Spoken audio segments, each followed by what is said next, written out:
Friends, welcome. I am Richard Wolff. We are living through a moment of profound, undeniable historical transition. It is the kind of transition that usually only becomes clear in the history books written 50 or 100 years later, but every now and then the contradictions of the system we live in, the capitalist system, become so sharp, so brutal, and so obvious that the reality of the situation breaks through the daily noise.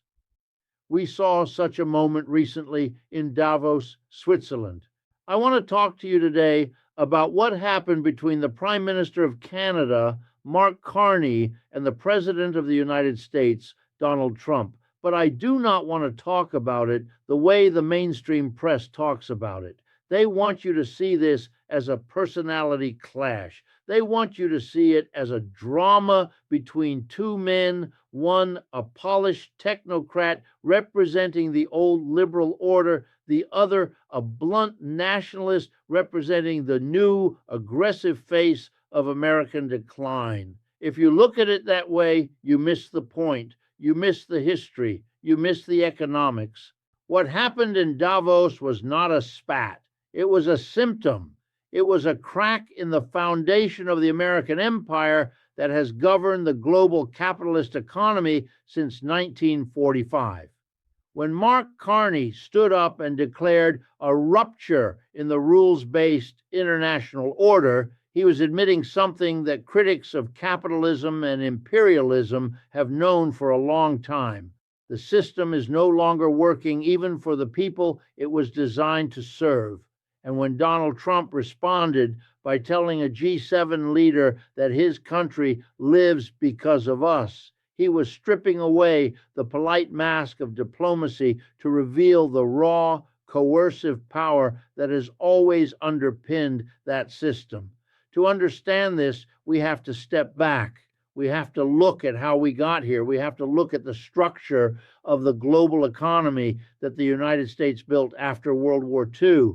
In 1945, the United States was the only major industrial power left standing. Europe was in ruins. Japan was in ruins. The Soviet Union had suffered unimaginable devastation. The United States produced half of the world's goods. It held most of the world's gold. It had the atomic bomb. It was in a position of dominance that no empire in history had ever achieved. And it used that dominance to build a world order, a capitalist world order that would secure its interests, open markets for its corporations, and ensure that resources flowed from the periphery to the center. They called it the rules-based international order. It sounds very nice, doesn't it? Who could be against rules? But we have to ask, whose rules and who enforces them? The rules were written by American corporations and American banks. They were written to protect property rights, to allow capital to move freely across borders, to prevent countries from nationalizing their resources, and to ensure that the United States dollar remained the supreme currency of global trade. If you played by the rules, you could grow, you could develop, but only up to a point and only in ways that did not threaten American dominance. You could be a junior partner like Canada or Germany or Japan. You could be a supplier of cheap labor and raw materials like much of the global South, but you could not be a rival. For a long time, this system worked well for the United States and its junior partners.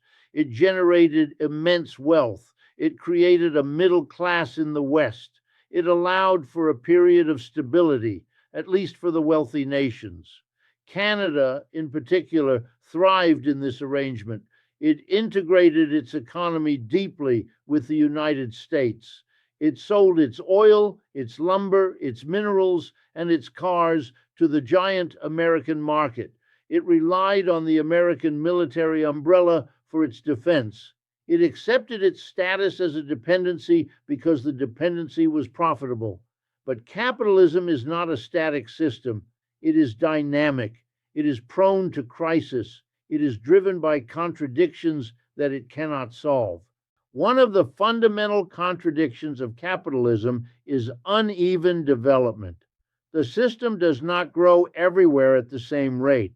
Some countries rise and others fall. As the decades passed, the absolute dominance of the United States began to erode. Europe rebuilt, Japan rose, and then, most importantly, China rose.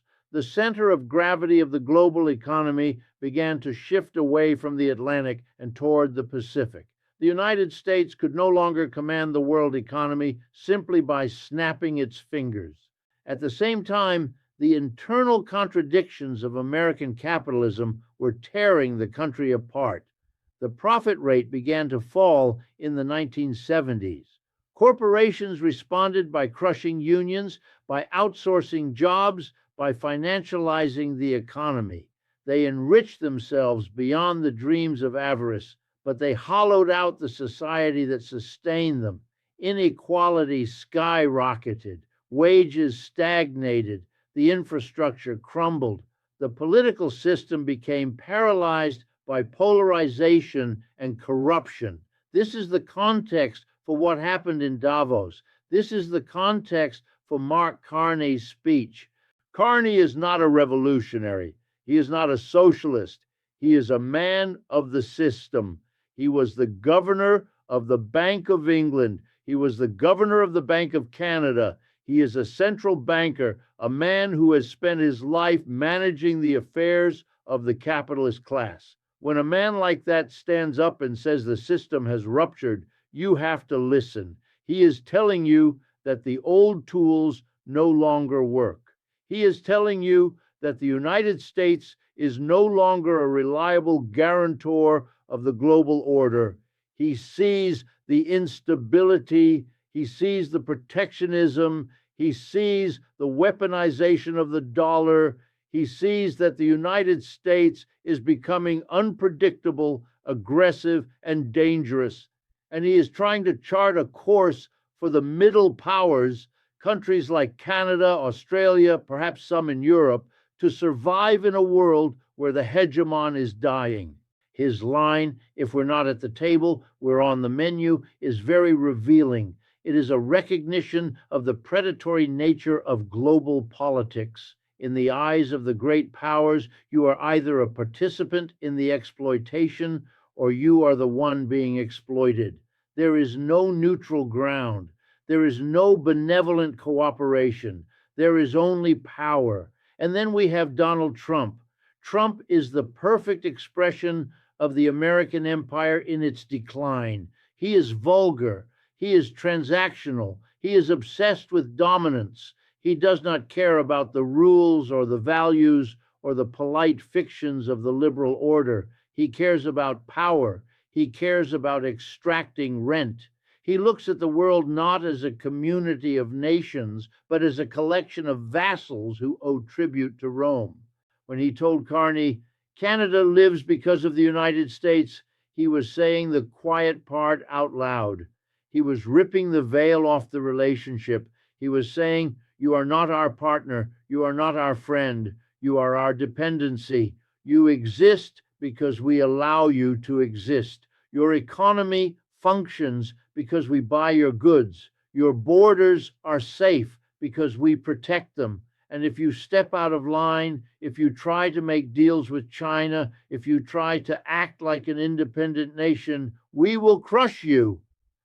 It was a moment of shocking honesty. It was a gangster's threat. Nice country you have there. Shame if something happened to it. But here is the irony. Here is the dialectical twist that makes history so fascinating. Trump's threat did not have the effect he intended. Usually when the emperor speaks, the vassals tremble. Usually when the United States threatens a smaller country with economic ruin, that country's leader backs down.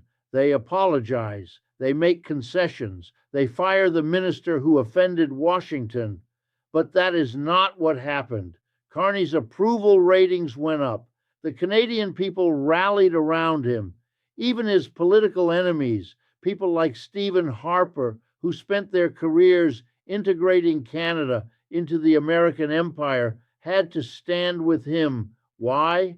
Because even in a dependent country, even in a junior partner of the empire, there is a limit to how much humiliation people will accept. There is a sense of national dignity. And more importantly, there is a growing realization that the American ship is sinking and it might not be wise to be chained to the mast.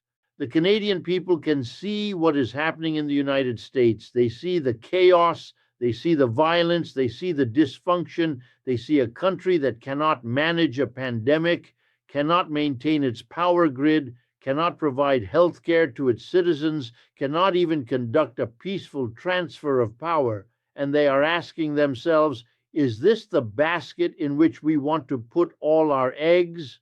Carney's move, signing a trade deal with China, reaching out to other middle powers, is a rational response to this reality. It is an attempt to diversify. It is an attempt to hedge. It is what any prudent manager of a capitalist state would do when their main market becomes unstable. But the United States cannot tolerate this. The empire demands total loyalty. It demands exclusivity. This is the logic of imperialism. You cannot have independent relations with our rivals. You must buy our weapons. You must use our technology. You must follow our sanctions. If you don't, you are an enemy. This brings us to the core economic issue here. It is the issue of sovereignty in a globalized capitalist economy. We are taught that nations are sovereign. We are taught that they can make their own decisions. But Marx taught us to look below the surface of legal forms to the economic reality.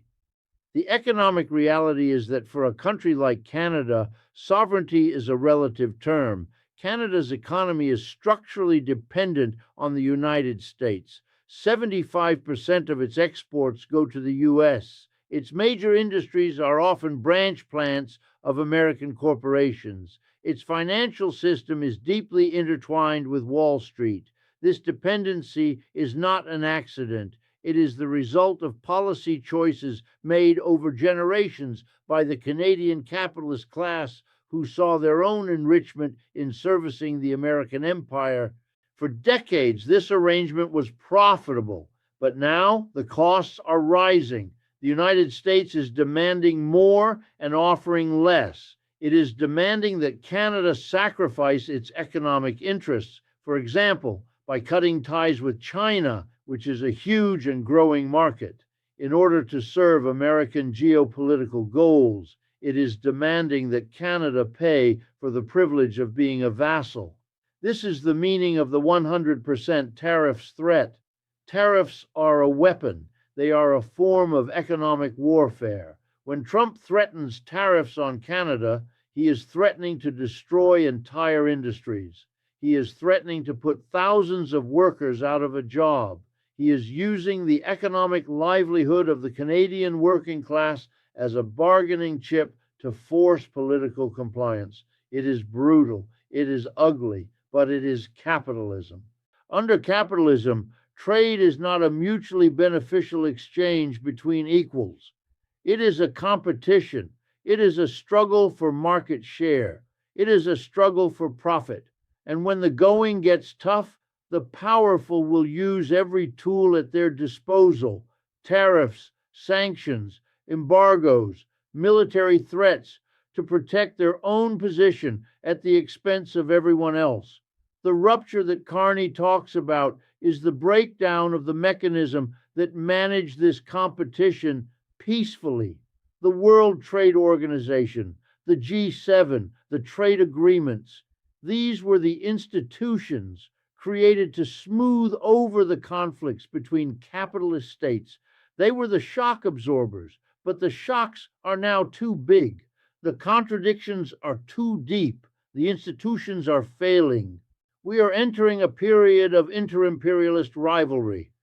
It is not exactly like the rivalry that led to World War I, but it rhymes with it. You have a declining hegemon, the United States, desperate to hold on to its power. You have a rising challenger, China, expanding its influence. and you have the rest of the world trying to navigate between them. This is dangerous. History tells us that when empires decline, they lash out. They become more aggressive, not less. They become more reliant on military force because their economic power is waning. Trump's behavior in Davos is a sign of weakness, not strength. A confident hegemon does not need to publicly humiliate its allies. A confident hegemon leads by consensus, by soft power, by the allure of its market and its culture. A declining hegemon rules by fear. It barks, it threatens, it demands fealty. But fear is a brittle foundation for an alliance. The more the United States bullies its partners, the more it encourages them to look for alternatives. The more it weaponizes the dollar, the more it encourages countries to trade in other currencies. The more it threatens tariffs, the more it encourages countries to build their own industrial capacity. The reaction in Canada is proof of this. Instead of submitting, the Canadian political class is unifying around a more independent stance. The public is supporting a leader who stands up to the bully. This is a dialectical process. The action of the United States produces a reaction that undermines the very goal the United States was trying to achieve. Instead of securing Canada's loyalty, Trump has accelerated Canada's search for autonomy. Instead of isolating China, he has made China look like a necessary partner for countries that want to escape American coercion. And let us not forget the role of the class struggle in all of this. Who pays the price for these geopolitical games? Who pays the price for the tariffs and the trade wars? It is not Mark Carney. It is not Donald Trump. It is not the CEOs of the corporations. It is the working class. It is the auto worker in Ontario who loses their job because of a tariff. It is the farmer in the Midwest who loses their market because of retaliation. It is the consumer who pays higher prices for goods. The ruling class plays its games of chess on the global board, and the working class are the pawns that get sacrificed. Mark Carney's newfound popularity is interesting, but we should not be under any illusions. He is a clever politician. He is using this crisis to bolster his own position and the position of the Liberal Party. He is wrapping himself in the flag. Nationalism is a very powerful drug. It can make people forget for a moment about the housing crisis, about the cost of living crisis, about the crumbling healthcare system. It can make them feel a sense of unity against a foreign threat. But nationalism does not solve the underlying economic problems.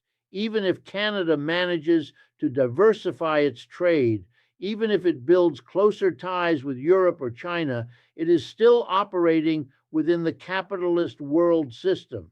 It is still subject to the laws of the market. It is still subject to the boom and bust cycle, and the Canadian working class will still be exploited, whether the boss is American, Canadian, or Chinese. However, the fact that this rupture is happening, the fact that it is being discussed so openly, is a sign that the ideology of neoliberal globalization is dead. For 40 years, we were told that national borders didn't matter, that the world was flat, that free trade would lift all boats. We were told that history had ended. Well, history has returned with a vengeance. We are seeing the return of the nation state as an economic actor. We are seeing the return of industrial policy. We are seeing the return of protectionism. We are seeing the fragmentation of the global economy into competing blocks. This is a new era. It is a more volatile era. It is a more dangerous era, but it is also an era of opportunity, because when the old order cracks, when the old certainties dissolve, it opens up space for new ideas. It opens up space to question the system itself. If the rules-based order was just a cover for American empire, what should replace it? If global capitalism is leading us toward conflict and ecological collapse, what is the alternative? These are the questions we need to ask. We cannot just pick a side in the fight between Trump and Carney. We cannot just choose between American imperialism and a slightly more polite Canadian sub-imperialism. We have to look deeper. We have to understand the systemic forces at work. We have to understand that what we are seeing is the morbidity of a system that has outlived its usefulness. Capitalism as a way of organizing human society had its time. It built the industrial base. It connected the world. But now it is tearing the world apart. It is generating inequality that is incompatible with democracy. It is generating conflicts that threaten our survival. The rupture in Davos is just the beginning. The tectonic plates are moving. The earthquake is coming. And we need to be ready to understand it, to explain it, and to organize to build something better out of the rubble. In the next part of this discussion, I want to go deeper into the specific economic mechanisms of this rupture. I want to talk about the role of the dollar, the debt, and the financialization that has turned the global economy into a casino where the house always wins until the casino catches fire. We will look at how the United States used its financial power to enslave the world, and how that power is now becoming its Achilles heel. But for now, let us reflect on this image. The Prime Minister of Canada standing at a podium in Switzerland declaring that the Emperor has no clothes, and the Emperor shouting back that he owns the tailor. It is a farce, yes, but it is a farce that tells us the tragedy is entering its final act. In the first part of this discussion, we looked at the political theater of the clash between Mark Carney and Donald Trump. We saw it as a symptom of a geopolitical rupture, but as Marx taught us, politics is merely the superstructure. To truly understand what is happening, we must dig down into the base. We must look at the economic machinery that has allowed the American empire to function for the last 80 years. And that machinery runs on one fuel, the United States dollar. For decades, the United States has enjoyed what the French finance minister in the 1960s called an exorbitant privilege. Because the dollar is the world's reserve currency, because oil is priced in dollars, because the vast majority of international trade is settled in dollars, the United States has been able to play by a different set of economic rules than everyone else. It means the United States can print money to pay its bills. It means it can run massive trade deficits, importing Toyotas from Japan, electronics from China, and resources from Canada, and pay for them simply by issuing debt, treasury bonds, IOUs. The rest of the world works, produces, and exports real value, real commodities, real labor, and in return, the United States sends them pieces of paper. For a long time, the world accepted this deal. Why? Because the dollar was stable, because the U.S. Treasury bond was considered the risk-free asset, the bedrock of the global financial system. It was the safe harbor in every storm. But capitalism, in its relentless drive for profit, financialized everything. The U.S. economy stopped being the workshop of the world and became the casino of the world. The profits were no longer coming from producing steel or automobiles. They were coming from financial speculation, from derivatives, from moving money around in circles to make more money. And here is where the contradiction becomes fatal. To maintain this system, the United States needs the rest of the world to trust it. It needs the world to believe that the dollar is neutral, that the financial system is a public utility for the global economy. But under Trump, and frankly under the administrations before him, though more politely, the United States has weaponized this system. Sanctions, asset seizures, freezing central bank reserves, kicking countries out of the SWIFT payment system. The United States turned the dollar from a medium of exchange into a weapon of war. When Trump threatens Canada with tariffs, or when he threatens to cut off nations that trade with China, he is using the financial dominance of the U.S. to coerce sovereign nations. He is saying, if you do not obey, we will turn off your economy. But this creates a dialectical reaction. The more you use a weapon, the more you force your targets to develop a shield.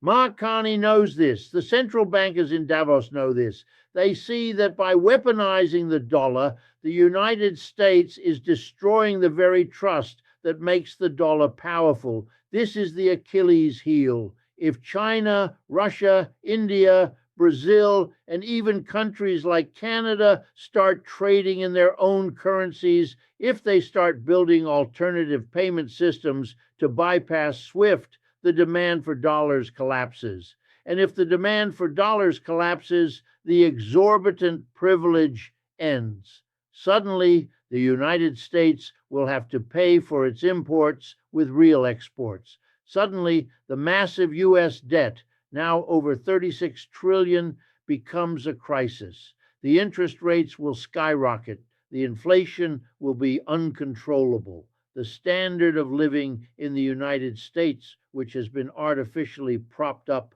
by this global tribute system, will crash. This is the terror that lurks behind Trump's bluster. He is shouting at the world because he knows the game is up. He knows the house of cards is shaking in the wind. The clash in Davos was not just about a speech. It was about the realization that the casino is catching fire. The managers of the system, like Carney, are trying to find the exits. They are trying to diversify. They are trying to save themselves from the collapse. But we, the working class, we do not have private jets to fly us out of the crisis. We are the ones who will be left holding the bag. We are the ones who will suffer the austerity, the unemployment, the chaos that comes when a dying empire lashes out. So what is the lesson here? The lesson is that we cannot rely on these benevolent technocrats to save us. We cannot rely on the Carneys or the Trumps. They are fighting over who gets to be the captain of the Titanic. We need to build a new ship. We need an economic system that is not based on exploitation, not based on imperial dominance, and not based on the casino logic of financialized capitalism. We need a system where production is organized by the workers who actually do the work. We need democracy, not just in the voting booth once every 4 years, but in the workplace every single day. If we want a world that is stable, peaceful, and just, we have to move beyond this rotting system. The rupture is here. The question is, will we let it bury us, or will we use it to build a future where the economy serves the people and not the other way around? That is the challenge of our time. Thank you for joining me. This is Richard Wolff.